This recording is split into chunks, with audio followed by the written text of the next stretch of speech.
So welcome online. If you're watching today, it certainly is good to have you, and welcome as well. So we're in the middle of the series on Genesis. Now, Genesis means origin, And what we learned so far is that in the beginning, God created the heavens and the earth. So God created time, space, and matter. Then we learned about Adam and Eve. We learned about Noah. We learned about Abraham. And today we're moving on to one of the most interesting people ever. His name is Joseph. So if you have your Bible, your smartphone, it starts out in Genesis chapter 37. And so what I'm encouraging you to do today, some people are all confused, like, Genesis is hard to read, blah, blah, blah.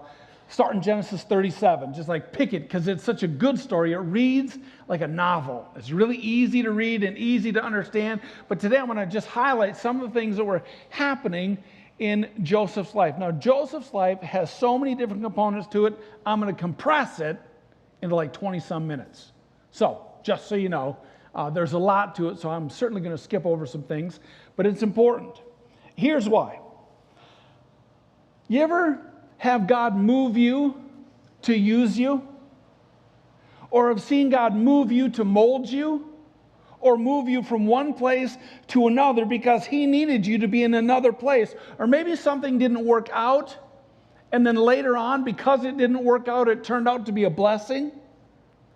Like maybe you had a flat tire, and you had a flat tire because if you would have actually gone, something bad would have happened. You would have got an accident or X, Y, or Z. Sometimes God moves us into positions where He can use us, or He moves us to mold us, or He moves us to deepen our faith. And all of these are example in Joseph's life. So here's how the story goes. So Joseph was the son of Jacob. Now, he was the favorite kid. Any of you, don't raise your hands, any of you the favorite kid? You know what it's like? Any of you have another sibling that was the favorite? Yeah, everyone's like, my kids are always like, I'm the favorite child. I'm like, yes, you are now, but maybe not tomorrow. So I just move that around. But Joseph was the favorite son of Jacob. Now, he had 13 kids. He had a boatload of kids. He was number 12 in the line. And his father favored him. Like not a little favoritism, like he got maybe the extra piece of pizza. Like he was totally favored. Like his dad gave him this nice coat that had all these different colors on it. All the other brothers got hand-me-downs. Even the oldest one got hand-me-downs. And the rest got double hand-me-downs and triple hand-me-downs.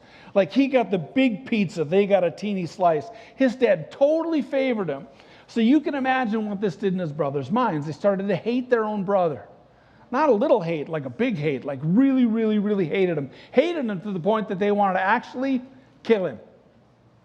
So it starts out in 37 by talking about this position that Joseph is certainly the favored son. He's got all this beautiful coat. And then he comes up and he has this dream. God oftentimes gives people dreams. He gives, even still today, I believe sometimes God gives people certain dreams or visions. And back then, He had given Joseph this dream. And the dream went like this, where he was saying that he has this dream that one day, essentially, that his brothers will all bow down to him. You can imagine how this went over with a bunch of brothers who already hate you.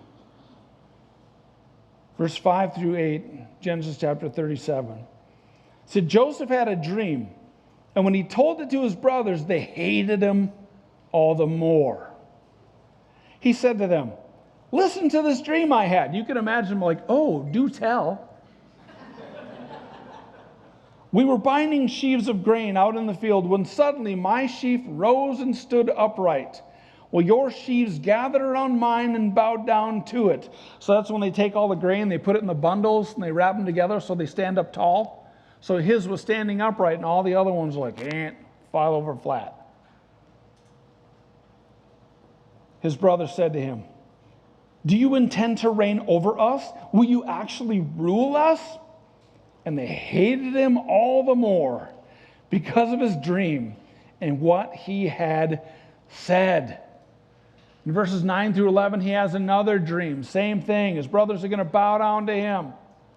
And he tells his brothers, and they can't stand this little brat now. He's 17 years old, so he's not really that little. We don't know much about his life before then, but we do know that he's told his brothers this dream, and now they just hate him. And so one day, Joseph is at home, all of his brothers out tending to the flock because, heaven forbid that this sacred little boy goes out and does work. That's what his brothers are thinking. And they're out working in the fields. And his dad, Jacob, says, hey, go check on your brothers. Want to see the livestock, how the livestock is doing. And so Joseph goes out to check on his brothers, and his brothers see him coming in the distance. So they can see him because he's got this awesome looking coat on. And they can see him, and they say, you know what? Let's get rid of him. We're going to kill him. We're going to get rid of our brother. We hate him that much that we're going to kill him. And then one of his brothers, Judah, says, no, let's just throw him into a pit for now. And so here's what happens. Here's what takes place. In 37, verse 23 through 27 says, so when Joseph came to his brothers, they stripped him of his robe, the richly ornamented robe he was wearing. And they took him and threw him into the cistern. Now, when they threw him into the cistern, this isn't like gently set him down, gently encouraged him to go in the hole. A cistern is this well that was dry, a big pit. So you can imagine they want to kill him. They just chucked him in this pit, very aggressively, painfully threw him in this hole. It says, now the cistern was empty. There was no water in it. As they sat down to eat their meal, they looked up and saw a caravan of Ishmaelites coming down from Gilead. Ishmaelites. We don't like them. They're Ishi. Ishmaelites. Their camels were loaded with spices, balm, and myrrh, and they were on their way to take them down to Egypt. Judah said to his brothers, what will we gain if we kill our brother and cover up his blood? Come, let's sell him to the Ishmaelites and not lay our hands on him. After all, he is our brother and our own flesh and blood. And his brothers agreed. I find it fascinating that his brothers throw him into the pit and they sit down and have lunch. Like they just chuck him in this hole, like, hey, can you pass me the potato chips?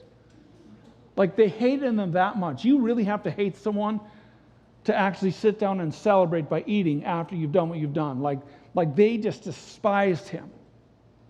And here's what's so fascinating about this whole story of Joseph as I continue to navigate through it. God was with him every step of the way. But at the time, these dots have not been connected. He doesn't know why he's been thrown into a pit. He doesn't know how he went from hero to zero. He has no idea what's going on. But he walked with God, and God was still with them. So the story continues here. The Ishmaelites take him, his brothers sell him into slavery, and the Ishmaelites take him and they sell him in Egypt, like on a slave auction. They auctioned him off. Their own, his brothers had sold him into slavery. Now the Ishmaelites auctioned him off. You ever seen the movie Gladiator? If you have, maybe it's just me. I'm not recommending it, but I like it. They ripped it off from this story. So he gets thrown into slavery. He's sold to a man named Potiphar. Potiphar was Pharaoh's right-hand man. And now Joseph ends up being a slave to Potiphar.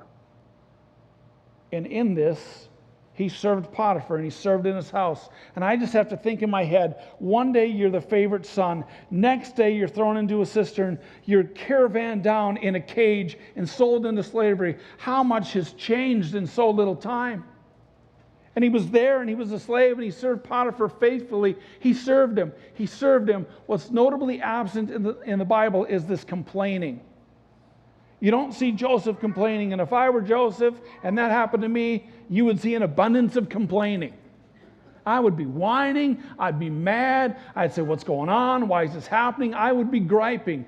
And all of you would too. You don't have to admit it, but you would. I'd think this is awful. And he's serving Potiphar, serving Potiphar, serving Potiphar. And as he was doing it, God blessed Potiphar. God blessed him in that position. God used him even as a slave. And it says that Potiphar had gained even more wealth and more influence simply because Joseph was obedient. And then Potiphar's wife goes, Joseph, he's a pretty good looking feller. I want some of that. And you can connect the dots here, but she says, I want that. And he says, no, I'm going to be faithful. You're married, and I will serve the Lord. And she says, oh, no. I want to have you. And he says, no. She grabs a hold of his cloak. Just think like, toga outfit, whatever, that kind of a cloak. She grabs it, and he runs. So All of his clothes are gone. He runs out of her presence, streak naked, leaves. And then, of course, she's angry. So she cries out and goes, oh, he tried to have his way with me. He tried to make a fool of us. Potiphar comes home, and you can just see how mad he would be, thinking that this man had actually made a move on his wife. So he throws him into prison. So talk about things going from bad to worse. Favorite son, sold into slavery, now you're thrown into prison. Like, does it get much worse than that? And he's not wondering, you have to be thinking, he wasn't wondering, why was this happening to me? Why was this happening? Why were things going so haywire? But while he was in prison, he continued to serve God. He continued to serve God in prison. And God put him in charge of all of the other prisoners. He was faithful. God was with him this whole time. And again, the dots aren't being connected, but God is moving him. He's molding him, and eventually he's going to use him for his glory in a great way. Well, he's there. The baker and the butler have dreams. And these dreams are troubling them. They're like, okay, we have these dreams. What do they mean? And Joseph says, I'll pray about it to my God. Remember, he's in Egypt. They have their own gods. He says, I will seek my God and seek his will, and I will interpret the dream for you. So he prays about it, and he tells the butler, okay, you had this dream. Well, here's what it means. It means that you are going to be restored to your former position. In other words, you're going to put wine in the king's cup that he will drink. And then the baker sees that this is a favorable interpretation. So he says, oh, I had a dream too. Would you please interpret it for me? In chapter 40, verse 16, it says, when the chief baker saw that Joseph had given a favorable interpretation, he said to Joseph, I too had a dream. On my head were 3 baskets of bread. In the top basket were all kinds of baked goods for Pharaoh, but the birds were eating them out of the basket on my head. And then Joseph interprets it for him. Not good news here.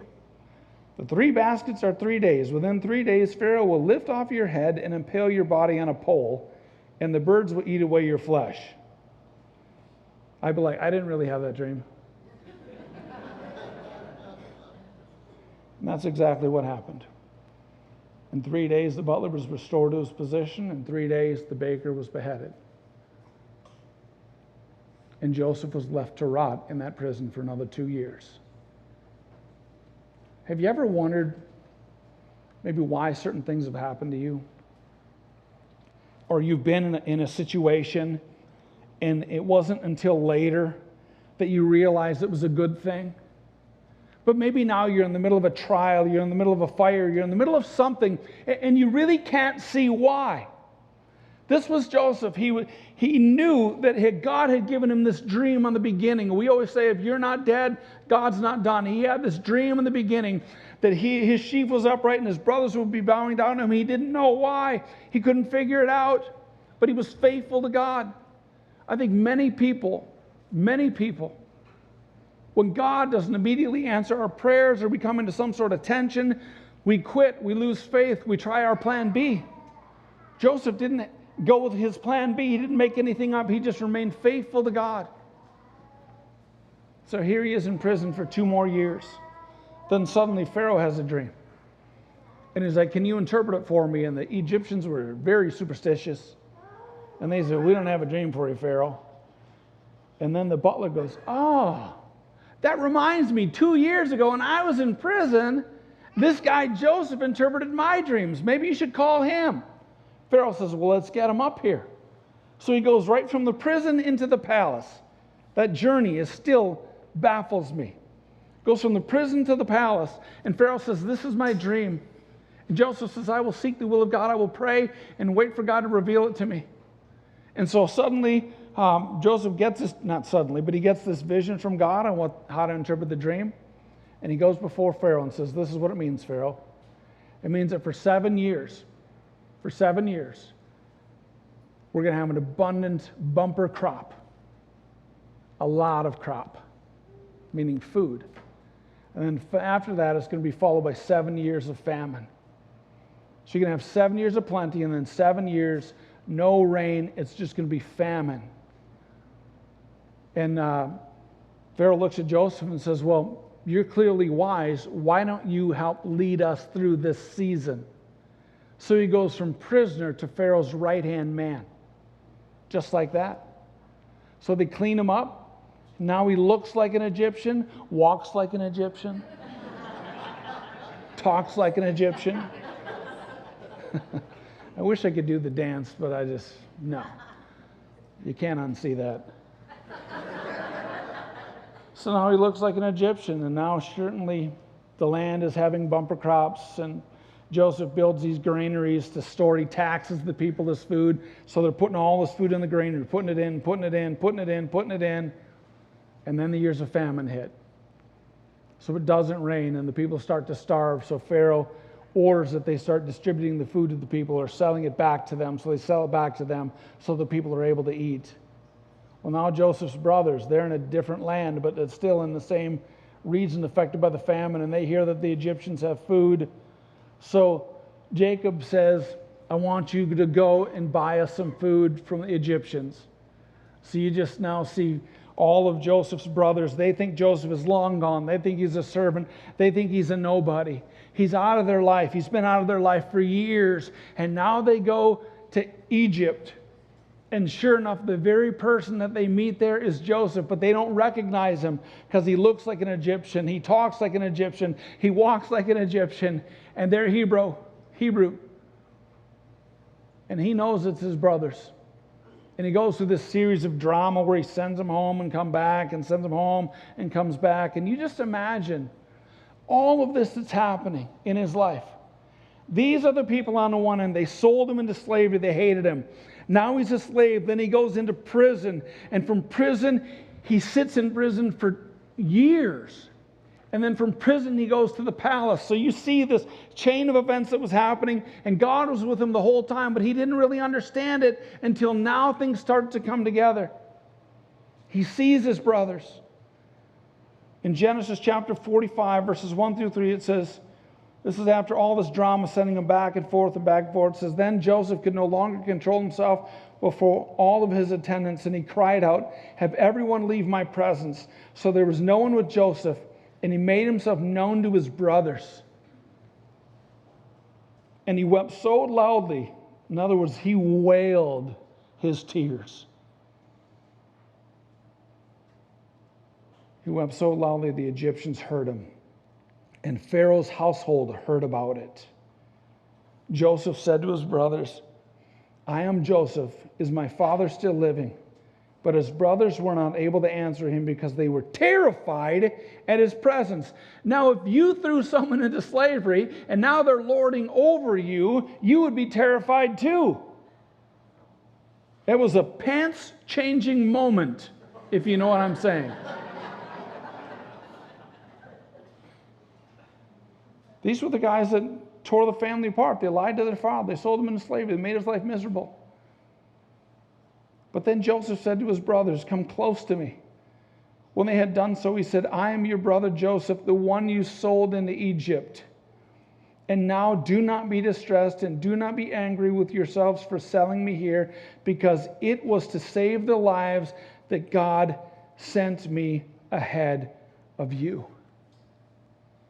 Now it's clear that God had to move him from where he was to where he needed to be so that God could use him for his glory in that capacity.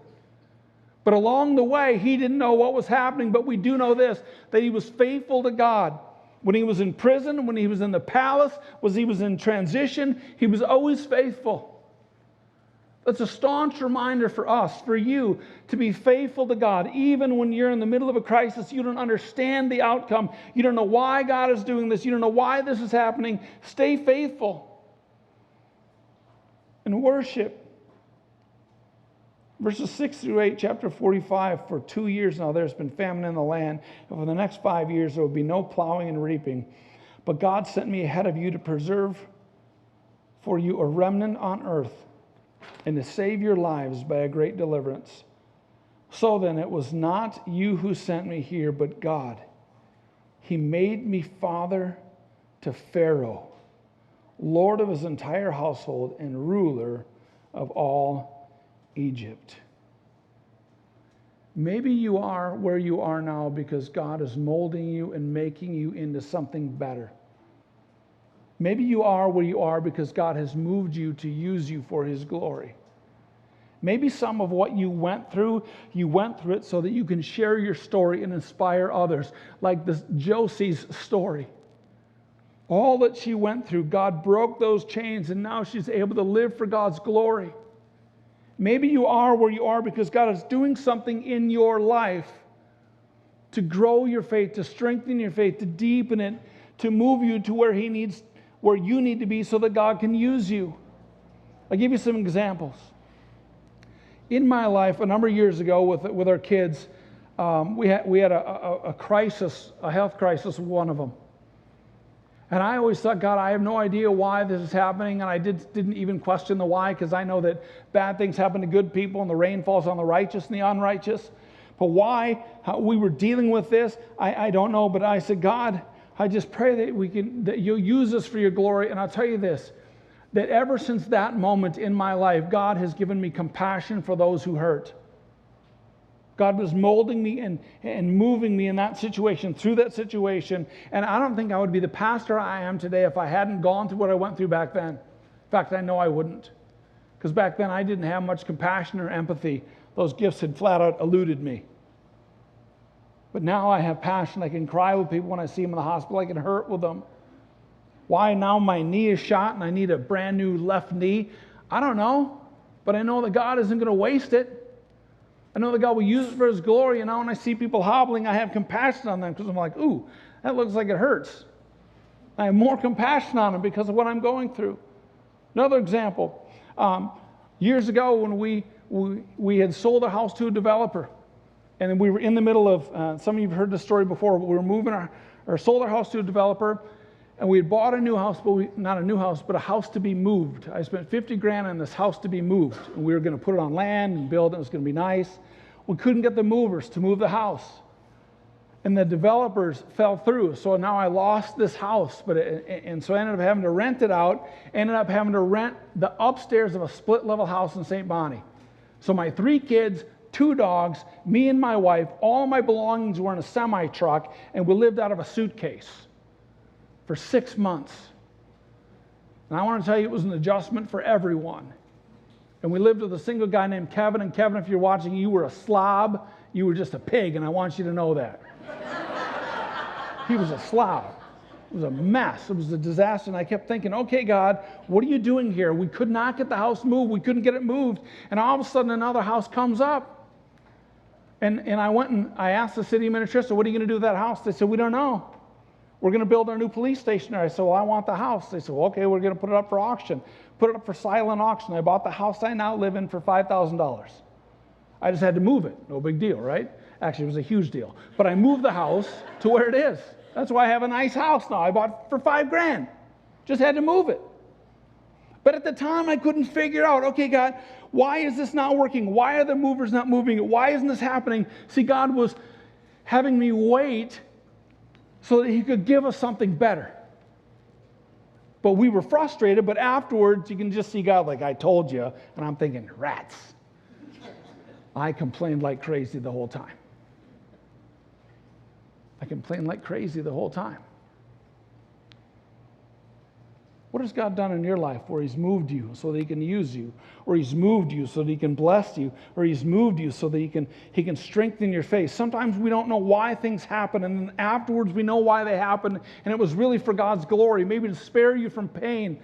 An example was a month ago, I was out with my motorcycle association, and we were doing a ride, the Ben Cop Memorial Ride. He died in Afghanistan, was killed over there in 2012, and we're doing a memorial ride for him. And that day my wife was supposed to go. It was a big day for our association.